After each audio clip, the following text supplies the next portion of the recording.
गरिबी सुद्धा माणसाला खूप काही करायला भाग पाडते. ही भगवंताने घेतलेली परीक्षा असते, ज्या परीक्षेत माणसाला कोणत्याही जन्मात उत्तीर्ण व्हावं लागतं. तसेच गरिबी ही सुद्धा भगवंतांनी घेतलेली मोठी परीक्षा आहे, ज्यात भगवंत आपल्या भक्तांचा लोभ आणि चांगलेपणाची परीक्षा घेतो. याच गरिबीमुळे माणूस लोभाकडे धावतो आणि चोरीही करतो आणि देवाच्या परीक्षेत तो नापास होतो. जो व्यक्ती लोभ आणि त्यागाची ही परीक्षा सोडून चांगुलपणाकडे वाटचाल करतो, तो प्रत्येक कठीण परीक्षेवर मात करतो आणि आपल्या कठोर परिश्रमाने तो पुढे जातो. या परीक्षेत तो जिंकतो आणि नंतर अशा प्रकारच्या कठोर परिश्रमाने देव त्याच्यावर प्रसन्न होतो. एक अशी कथा जी ऐकल्यावर तुमचं मन हेलावून जाईल. राखेतून उचलून शिखरापर्यंत पोहोचण्याची ही कथा तुम्हाला खूप काही शिकवू शकते. माझं नाव श्वेता आहे. मी एक विधवा स्त्री आहे. विधवा होणं आणि त्यात गरीब होणं हा असा गुन्हा आहे ज्याची शिक्षा कोणताही कायदा नाही देत, परंतु आपला समाज देतो. मी पण माझ्या भाड्याच्या घरात खूप घाबरले होते. मला खात्री होती नक्कीच घरमालक येणार आहे. तो नेहमी असंच काही ना काही विचित्र बोलायचा, त्यामुळे पुढचे 15 दिवस मी खूप घाबरलेली असायचे. आजही तेच होणार होतं. मी घरमालकाची वाट पाहत होते. माहीत नाही का आज मला त्याची वृत्ती योग्य वाटत नव्हती. काही वेळानंतर त्याने दरवाजा ठोठावला. मी जेव्हा दार उघडले तेव्हा तो समोर उभा होता. त्याच्या डोळ्यात राग तर होताच, पण त्याचसोबत त्याच्या चेहऱ्यावर राक्षसी स्मितहास्य होतं. हे बघ श्वेता, तुला माझ्या घरात राहायचं असेल तर तू भाडं नाही दिलं तरी राहू शकते. आता तू इतकी निरागस नाहीस जेणेकरून मी तुला प्रत्येक गोष्टीचा अर्थ समजावून सांगावा. आणि जर तुला छोट्या छोट्या गोष्टींबद्दल सांगितलं तर तुला माहिती असलं पाहिजे मला काय हवं आहे. आता तुला घरमालकाच्या घराचे छत डोक्यावर ठेवायचे असेल तर बाहेर जाऊन अपमानित होण्यापेक्षा चांगलं आहे. इथे राहून सुखी जीवन जगू शकतेस. पुढे तुझी इच्छा आहे. मी आज रात्री पुन्हा येईल. जर तुला असे वाटत असेल की तू मला मनापासून स्वीकारण्यासाठी तयार आहेस तर माझा काही तुला आक्षेप नाही. तू इथे वर्षानुवर्ष देखील राहू शकतेस आणि तुला अन्न, वस्त्र, निवारा आणि जगातील सर्व सुखसोयी देखील मिळतील. परंतु मला समजत नाही तुला कचऱ्यातून अन्न शोधण्याचा छंद का आहे. जा, आजही तुझा छंद पूर्ण कर. जर आज तुला शहाणपण आलं तर मी समजेन माझं नशीब जागं झालं आहे, नाहीतर पुढे तुझी मर्जी आहे. श्वेता, मी काय सांगू शकतो. श्वेता, तू एक गरीब स्त्री आहेस. तू लहान मुलगी नाही आहेस जेणेकरून मी तुला जबरदस्तीने सर्व काही शिकवू शकेन. तुझं लग्न झालं नसतं तर कदाचित मी काही करू शकलो असतो, परंतु तू विवाहित आणि एक विधवा आहेस. तुला समजावून सांगणे खूप कठीण काम आहे. एवढं बोलून तो माणूस तर तिथून निघून गेला होता. माझ्या हृदयात आग पेटली होती. मला समजत नव्हतं माझ्यासोबत असं का होत आहे. एक घरमालक ज्याने मला त्याच्या घरात राहायला जागा दिली होती, परंतु आता त्याचाही हेतू बदलला होता. अशा परिस्थितीत एखाद्या व्यक्तीचा हेतू बदलतो तेव्हा आपण त्याचे हेतू सुधारू शकत नाही. ज्या हेतूने तो मला त्याच्या घरात ठेवत होता त्यामुळे मला प्रत्येक क्षणी खूप असुरक्षित वाटत होतं. मी कोणाकडे तक्रारही करू शकत नव्हते. मी तक्रार केली तर सर्वजण मला चुकीचं समजतील आणि प्रत्येकाला असंच वाटलं असतं, या संजयला या एका विधवा स्त्रीमध्ये काय विशेष दिसलं असेल, तिला कोण त्रास देईल. पण प्रत्यक्षात संजयचं सत्य फक्त मलाच माहीत होतं.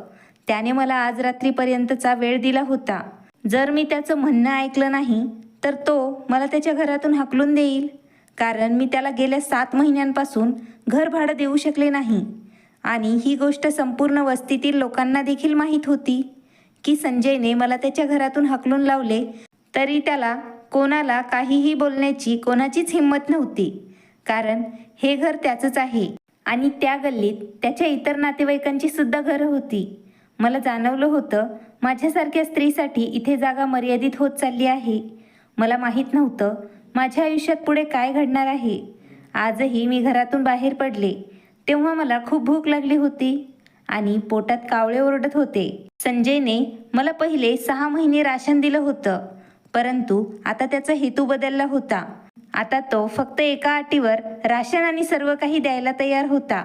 मी अगोदर त्याचं म्हणणं ऐकावं, त्याची आज्ञा पाळावी आणि त्याच्यासोबत अवैध संबंध ठेवावे.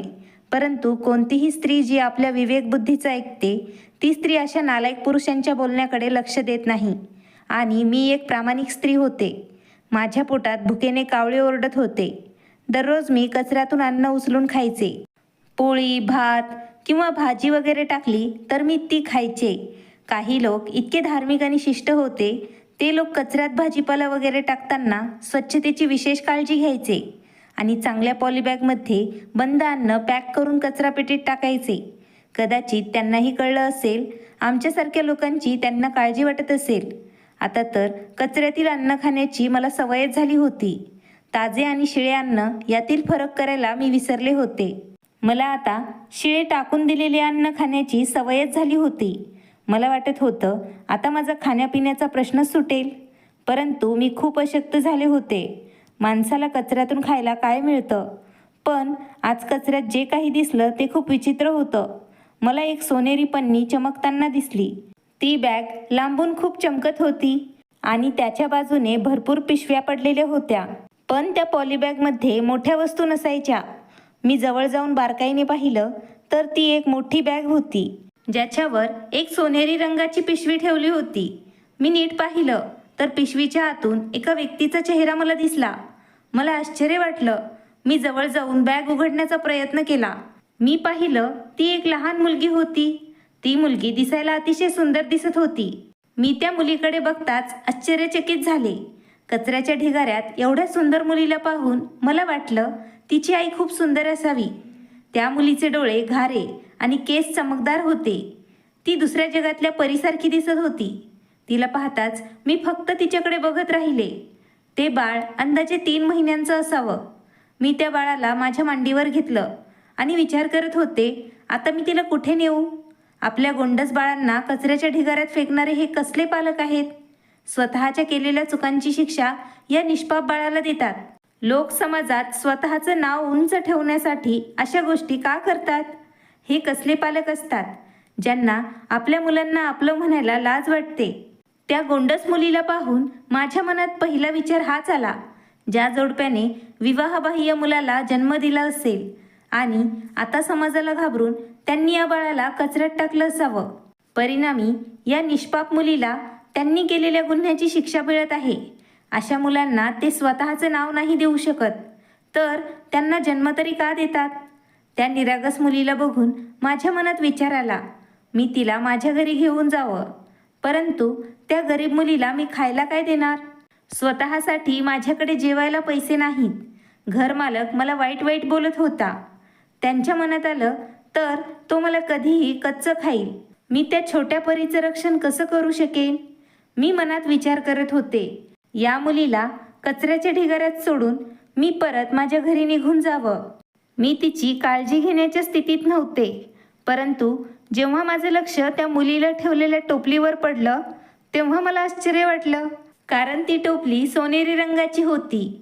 जणू काही ही मुलगी म्हणजे आकाशातून आलेल्या परींची भेट आहे. मी त्या टोपलीमध्ये पाहिलं तर आत एक मला चिठ्ठी दिसली होती.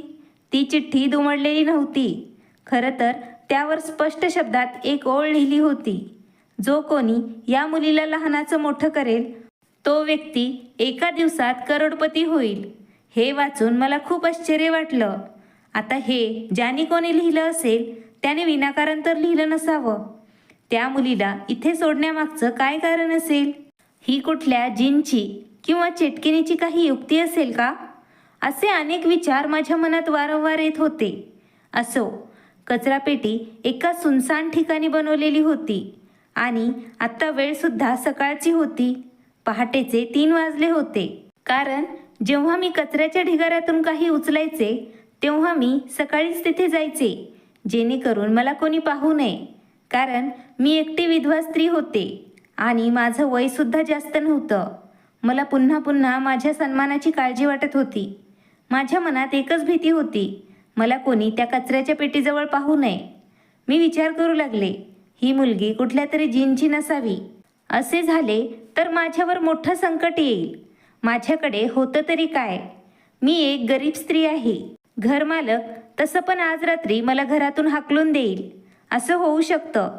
या मुलीला सोबत घेऊन गेल्यामुळे त्या घरमालकाला माझ्यावर दया येईल. माझ्याशी घाणेरडं काही तो बोलणार नाही. त्यावेळी असा विचार माझ्या मनात होता. त्या मुलीच्या टोपलीमध्ये चिठ्ठीमध्ये लिहिलेली 1 कोटी रुपयांची गोष्ट तर मी या विचारात विसरले होते. रस्त्याने चालणाऱ्या भिकाऱ्यांकडे आपण ज्या प्रकारे दुर्लक्ष करतो तसं मी या गोष्टींकडे दुर्लक्ष केलं होतं. पण तीच चिठ्ठी माझं आयुष्य बदलून टाकेल हे मला माहीत नव्हतं. मी त्या मुलीला मिठी मारली. ती मला खूप छान वाटत होती. तिला छातीशी धरताच मला खूप बरं वाटलं. जणू काही वर्षानुवर्ष तळमळत असलेल्या माझ्या आत्म्याला शांती मिळाली आहे. मी मनात ठरवलं होतं, आता काहीही झालं तरी मी त्या मुलीला माझ्यासोबतच ठेवणार, परंतु एका अटीवर, माझ्यासोबत कोणताही अनुचित प्रकार घडू नये. ते बाळ भूताप्रेताचं नसावं. मी त्या मुलीला उचलून माझ्या घरी निघाले, परंतु जेव्हा मी बाळाला उचलून घेतलं, मी पावले टाकू लागताच मला असे वाटले, मी 2 डोळ्यांच्या नजरेत आहे. ते डोळे मला पाहत आहेत असे मला पुन्हा पुन्हा जाणवत होते. असो, ती वेळ सकाळची होती आणि रस्ता एकदम सुनसान होता. कदाचित त्यामुळे मला भीती वाटत होती. थोडं पुढे गेल्यावर मला असं वाटू लागलं की कोणीतरी माझ्या मागे येते. माझं मन थरथर कापत होतं. माझे हातपाय थरथरत होते. कोणीतरी माझ्या मागे येत आहे असं मला वाटलं आणि अशा विचाराने माझा आत्माही हादरून गेला होता. तेही अशा सुनसान ठिकाणी जिथे पक्षीही येत नाही. माझे हृदय खूप धडधडत होते. मी पूर्ण घामाने भिजले होते. माझा श्वासाचा वेग वाढला होता आणि माझी पावलेही वेगाने धावत होती. मला लवकरात लवकर माझं घर गाठायचं होतं. त्यावेळी मला जाणवलं की माझा घरमालक किती योग्य आहे. घरातून बाहेर पडल्यावर एकटी स्त्री किती असुरक्षित असते. पण तो मला जे काही म्हणत होता ते तर पूर्णपणे चुकीचं होतं. मी स्वतःला त्याच्या तावडीत असं कसं फसवू, एखाद्या असह्य पक्षाप्रमाणे. असो, मी माझे हृदय बळकट केले. देवाचे नामस्मरण करत मी वेगात माझ्या घराच्या दिशेने निघाले. माझ्या मागे जो कोणी पाठलाग करत येत होता त्याच्या हळू येण्याची आणि त्याच्या उपस्थितीची जाणीव मला होत होती. आता मी माझ्या घरी पोहोचले होते. घरी पोहोचताच मी दरवाजा आतून बंद केला. आत्ता सकाळचे 7 वाजले होते. मला आत्ता घरमालकाचीही भीती वाटत होती, परंतु त्या अगोदर मला त्या मुलीची काळजी वाटू लागली. माझ्यातही एक आपुलकीची भावना जागृत झाली होती. मी त्या मुलीला कोणत्याही परिस्थितीमध्ये एकटं सोडू शकत नाही. यावेळी घरी खायला काहीच नसल्यामुळे त्या मुलीसाठी दूध कुठून आणू असा प्रश्न माझ्या मनात आला. घरात काहीही खायला नव्हतं. सुरुवातीला मला वाटलं मी तिला थोडं गूळ पाण्यात टाकून प्यायला देईल, पण नंतर मी तिच्या सोनेरी टोपलीकडे पाहिलं. मला त्या सोनेरी टोपलीमध्ये काहीतरी चमकदार नाणी दिसली. मी ते नाणे बाहेर काढले आणि ते पाहून आश्चर्यचकित झाले. जेव्हा मी त्या मुलीला घरी आणलं होतं तेव्हा मला त्यात एकही नाणं दिसलं नव्हतं. आत्ता हे नाणं कुठून आलं असेल? आत्ता मला त्या मुलीच्या भुकेची काळजी लागली होती. मी त्या टोपलीचा फारसा शोध घेतला नाही आणि ती नाणी पाहून आश्चर्यचकित झाले.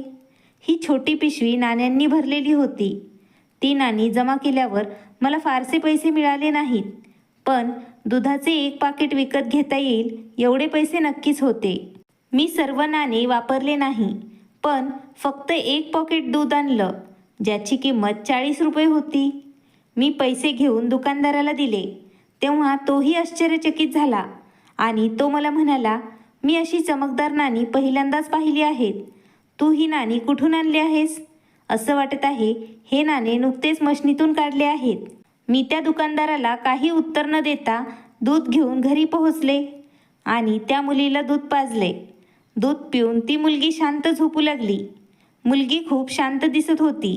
ती मला दुसऱ्या जगातली परी आहे असं वाटत होतं, पण मला तिला फक्त प्रेमाने आणि आपुलकीने माझ्याजवळ ठेवायचं होतं.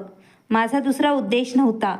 म्हणूनच मी तिला दूध पाजलं आणि नंतर ती सोनेरी टोपली उघडली आणि त्यात बघू लागले. तिथे आणखी एक चिठ्ठी दिसत होती. हे सर्व पाहून माझ्या मनात पुन्हा पुन्हा येत होतं, जणू माझं नशीब त्या मुलीसोबत जोडलं गेलं आहे आणि ही मुलगी माझं आयुष्यच बदलून टाकेल. पण हे कसं शक्य आहे? जर ही मुलगी एवढी भाग्यवान असेल तर ती त्या कचऱ्याच्या ढिगाऱ्यावर का पडली असती? मनात अनेक गोष्टी येत होत्या. संध्याकाळचे 6 वाजून गेले होते. मला समजलंच नाही तो नालायक व्यक्ती माझ्या रूममध्ये कधी आला. मी घरमालकाचा विचार करत होते. त्याला माझ्या समोर पाहताच माझ्या मनात एक विचित्र भीती दाटून आली. त्याला पाहून मला खूप भीती वाटत होती. घरमालक म्हणू लागला, तू आली आहेस का? शेवटी तुला दुसरी जागा सापडलीच नाही, म्हणूनच तू माझ्या घरी परत आली आहेस. तू काय विचार केला आहेस? तू आज घराबाहेर राहण्याचा निर्णय घेतला आहेस का माझ्या घरच्या वरच्या रूममध्ये येत आहेस? हे वाईट शब्द ऐकताच मला त्याचा अतिशय राग आला आणि माझे रक्त उसळू लागले. परंतु त्या चिठ्ठीवर लिहिलेली गोष्ट मला आठवल्यानंतर माझ्यात हिंमत आली. संजय, तू एवढे दिवस थांबलाच आहेस तर अजून एक दिवस थांब. आज रात्री माझ्याकडे ही मुलगी आहे. ती मुलगी दुसऱ्यांची आहे, म्हणजे माझ्या एका नातेवाईकाची आहे. ती सुद्धा माझ्यासारखीच गरीब आहे. त्या मुलीच्या आईला कुठेतरी कामाला जायचं होतं, त्यामुळे त्या माझ्याकडे बाळाला सोडून गेल्या आहेत. आज मी तुझं काहीही बोलणं ऐकू शकत नाही, परंतु जर तू मला आणखी एक दिवस वेळ दिलास तर माझ्याकडून तुला एकच उत्तर मिळेल, आणि ते म्हणजे हो. हे सर्व मी संजयला सांगितलं तर होतं, काहीच विचार न करता. असं केल्याशिवाय त्याला हे सर्व पटलं नसतं. उद्या मी त्याचं म्हणणं ऐकलं नाही तर तो माझ्यावर काहीही वाईट आरोपसुद्धा करेल. पण त्यावेळी माझ्या मनात जे काही आलं ते मी त्याला बोलले. मला असे वाटत होते मी इथे एकच दिवस राहणार आहे. माझं बोलणं ऐकून संजय पेटून उठला आणि त्याने 2 फूट उंच उडी मारली. तो आनंदाने हसला आणि मला म्हणाला, तुला इतक्या लवकर अक्कल येईल याची मी कल्पनाही केली नव्हती. पण चल, आता अक्कल आलीच आहे तर चांगलं आहे. मी उद्यापर्यंत तुझी वाट पाहणार आहे. मी तर तुझी आयुष्यभर वाट पाहू शकतो. मला फक्त तुझ्या तोंडातून हो उत्तर ऐकायचं होतं. मी तुझ्यावर प्रेम करतो, परंतु तुला माहीत नाही. मला माहीत नाही तुला कधी विश्वास बसेल माझ्यावर. मी तुझ्यावर नोटांचा वर्षाव करेन. तुला माहीत आहे का, हे सर्व घरं माझीच आहेत. माझ्या नातेवाईकांना मला पाहिजे तेव्हा मी इथून हाकलून देऊ शकतो. तू माझ्या हृदयात राहतेस. आत्ता तू माझ्या घरातही राहशील. असं म्हणत संजय रूमच्या आत येऊ लागला. तेव्हा मी त्याच्या तोंडावर दरवाजा बंद केला. एवढंच पुरेसं होतं. मी त्याला बोलले म्हणून संजय उद्याचा दिवस उजडण्याची वाट पाहत होता आणि मी माझ्या मनात हजारो स्वप्न, डोळ्यात स्वप्न घेऊन सकाळ होण्याची वाट पाहत होते. कारण चिठ्ठीमध्ये जे लिहिलं होतं ती 1 दिवसाची वेळ होती. फक्त 1 दिवस. दुसऱ्या दिवशी सकाळी नक्कीच काहीतरी चांगलं घडेल. मला वाटलं मी माझं नशीब आजमावून पाहावं. काही चांगलं घडणार असेल तर मी त्यावर विश्वास का ठेवू नये? चिठ्ठीमध्ये लिहिलेल्या ओळीवर मी विश्वास ठेवावा अशी माझ्या मनाने मला साक्ष दिली. मी तेच केलं. मी रिकाम्या हाताने सकाळची वाट पाहिली नाही. त्या चिठ्ठीमध्ये जे लिहिलं आहे ते खरं ठरावं अशी मी देवाकडे प्रार्थना करत होते. याला वेड्याचं स्वप्न म्हणावं लागेल. असो, मी काही चांगली बातमी कानी पडण्याची वाट पाहत होते. मी रात्री स्वप्नात वेड्यासारखं उडत होते आणि सकाळ होण्याची वाट पाहत होते. आत्ता सकाळ झाली होती. मी दार उघडलं तेव्हा मला सकाळी खूप भूक लागली होती. आत्तापर्यंत स्वप्न पाहिल्याप्रमाणे काहीही झालं नाही, म्हणून माझ्या मनात थोडी निराशा होती. मला असं वाटत होतं आजसुद्धा पुन्हा कचरापेटीतून अन्न शोधून आणावं लागेल. पण दरवाजा उघडून बाहेर पडले तेव्हा माझ्या पायाखाली काहीतरी आलं. मी खाली वळून पाहिलं तर ती एक लाल पेटी होती. त्या पेटीत काय होतं मला माहीत नव्हतं. मी ती उचलली तेव्हा त्यात आणखी एक चिठ्ठीसोबत चाव्यांचा गुच्छ होता. तुम्हाला एका दिवसात करोडपती होण्याची संधी देण्यात आली होती. तुम्ही ती संधी स्वीकारली आहे. ही चावी एका आलिशान बंगल्याची आहे, ज्या बंगल्याची किंमत 1 कोटी रुपयांपेक्षा जास्त आहे, असं त्या चिठ्ठीवर लिहिलेलं होतं. त्या चिठ्ठीमध्ये त्या जागेचा पत्ता लिहिलेला होता. ते पाहिल्यानंतर तुम्ही बाळाला घेऊन त्या घरापर्यंत पोहोचा. ते घर तुमचंच आहे. तुम्ही चाव्या घेऊन तिथे पोहोचलात तर जगातील प्रत्येक सुखसोयी तुमचीच वाट पाहत असेल. ती चिठ्ठी वाचून माझा स्वतःवर विश्वास बसेना. मी या स्वप्नाचा विचारही करू शकत नव्हते. मी त्याकडे पूर्णपणे दुर्लक्ष करत होते, ज्यावर माझा विश्वास बसत नव्हता. हे स्वप्न इतक्या लवकर खरं होईल माझ्या नशिबावर विश्वास बसत नव्हता. मी चाव्यांचा गुच्छ उचलला आणि पाहिलं. त्यात खूप चाव्या होत्या. त्या चावीवरून कळू शकतं की त्या चाव्या खरंच एका मोठ्या बंगल्याच्या चाव्या आहेत. तो बंगलाच असावा हे स्पष्ट दिसत होतं. मला आश्चर्य वाटलं. माझ्या नशिबात हे सुद्धा कसं शक्य होतं? मी आणखी प्रश्न न विचारता फक्त त्या चावीला छातीशी घट्ट धरलं. कारण ती चावी माझ्या सुखी नशिबाची चावी होती. असे पण त्या मुलीसोबत माझ्या भावना जोडल्या गेल्या होत्या. मी तिला छातीशी घट्ट मिठी मारली आणि त्या घरातून निघून गेले. घरमालकाला सुद्धा काही समजलं नाही. त्याच्यासाठी मी एक अशी पतंग होते जो कटून त्याच्याच अंगणात पडणार होते. परंतु माझं नशीब बदलण्याच्या उद्देशाने मी घर सोडलं होतं. मी त्या पत्त्यावर पोहोचण्यासाठी एका रिक्षा चालकाला फोन केला. माझ्याकडे शेवटची नाणी शिल्लक होती. त्या बंगल्यात जाण्यासाठी मी त्या रिक्षा चालकाला रिक्षाचं भाडं दिलं होतं. मला कळत नव्हतं की मला बंगल्यावर का बोलवलं जात आहे. तिथे कोण असेल?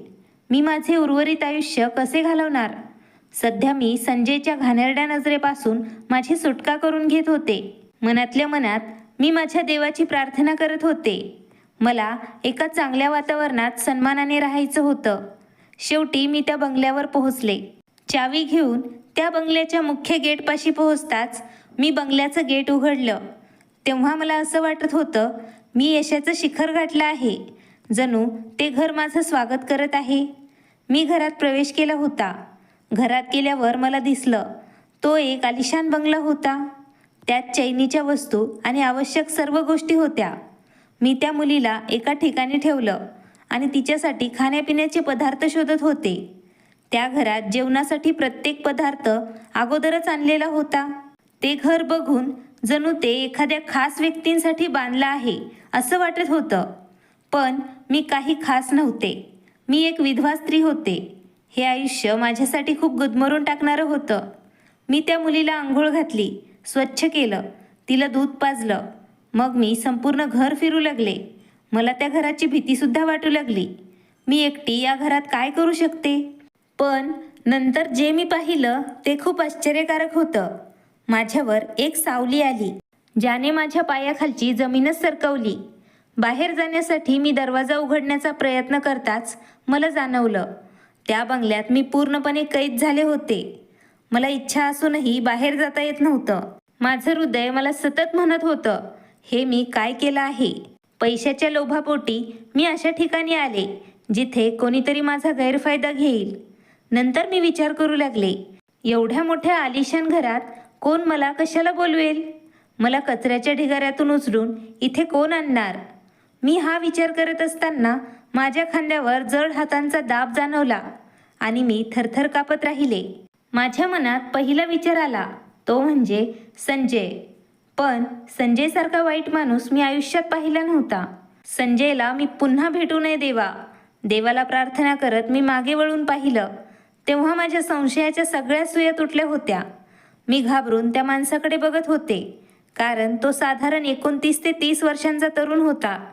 त्याला पाहून मला आश्चर्य वाटलं. त्याच्या डोळ्यात माझ्याबद्दल आदर दिसत होता. मला कोणत्याही बाजूने चुकीचं काही दिसलं नाही. आता तो माणूस त्याच्या घराच्या अंगणात उभा होता आणि मला पाहून तो हसला आणि म्हणाला, तुझे खूप खूप आभार. तू माझ्या परीला कोणत्याही लोभ न ठेवता दत्तक घेतलेस. तुझे उपकार मी आयुष्यभर विसरणार नाही. त्याचं बोलणं ऐकून मला आश्चर्य वाटलं. त्याने मला त्याची विचारपूस करायला भाग पाडलं.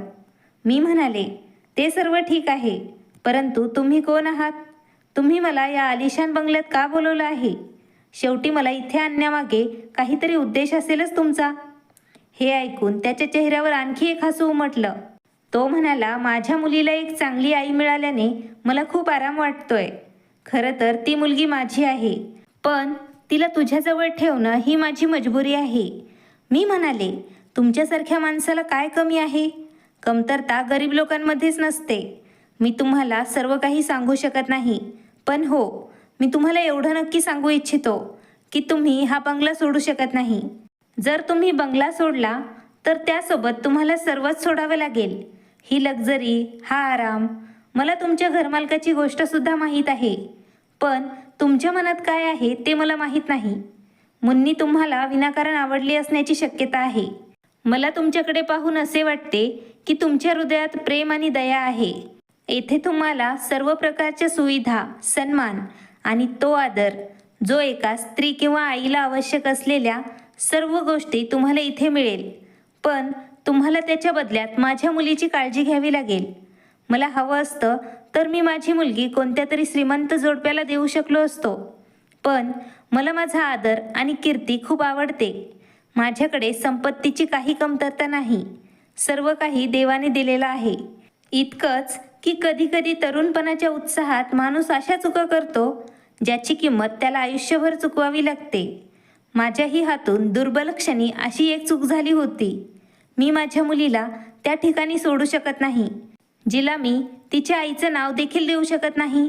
जिथे तिचा जन्म झाला ती जागा खूप विचित्र होती. मला माझ्या मुलीला आई म्हणून वाढवणारी सभ्य आणि मायाळू स्त्री हवी होती. पण मलाही माझ्या मुलीने गरिबीत मोठं व्हावं असं वाटत नव्हतं. म्हणून मी हा प्लॅन माझ्या मनात ठरवला होता. आणि आज तुम्ही परीला आईचं प्रेम देऊन माझ्या कल्पनेत रंग भरले आणि त्याला सत्यात उतरवलं. माझ्या मुलीला तुमच्यासारखी प्रेमळ आई मिळाली याचा मला खूप आनंद आहे. तुम्ही माझ्या मुलीची काळजी घेतली तर तुम्हाला आयुष्यभर काहीही करण्याची गरज पडणार नाही. मला तो देवदूत माणूस माझ्या समोर दिसत होता. जे स्वप्न नव्हतं तर ते वास्तव होतं. हे सर्व पण मी विचार करू लागले. खरंच जेव्हा माणसाचा हेतू चांगला असतो तेव्हा देव त्याला नक्कीच चांगल्या हेतूचं फळ देतो. कदाचित संजयच्या घाणेरड्या नजरेपासून आणि घाणेरड्या हेतूपासून मला वाचवण्यासाठी हे देवाने केलेलं निमित्त असावं. नाहीतर मी कुठे होते आणि हा आलिशान राजवाडा कुठे होता. त्यानंतर काही वर्षात त्या देवदूत माणसाने मला स्वीकारलं, माझ्याशी लग्न केलं आणि मला त्याचं नाव दिलं होतं. आता मी त्याची पत्नी झाली आहे. आता या घटनेला 22 वर्ष झाली आहेत आणि माझी मुलगी मुन्नी आज 22 वर्षांची झाली आहे. आम्हाला दुसरं बाळ नको होतं म्हणून आम्ही मुन्नीला चांगलं शिक्षण शिकवून मोठं केलं आहे. आज माझी मुन्नी डॉक्टर झाली आहे आणि मला ती सर्वांसमोर अभिमानाने तिची आई म्हणते. मला त्या गोष्टीचा आनंद आहे. आमचे संपूर्ण कुटुंब आज पूर्ण झाले आहे. आम्ही खूप आनंदात आहोत.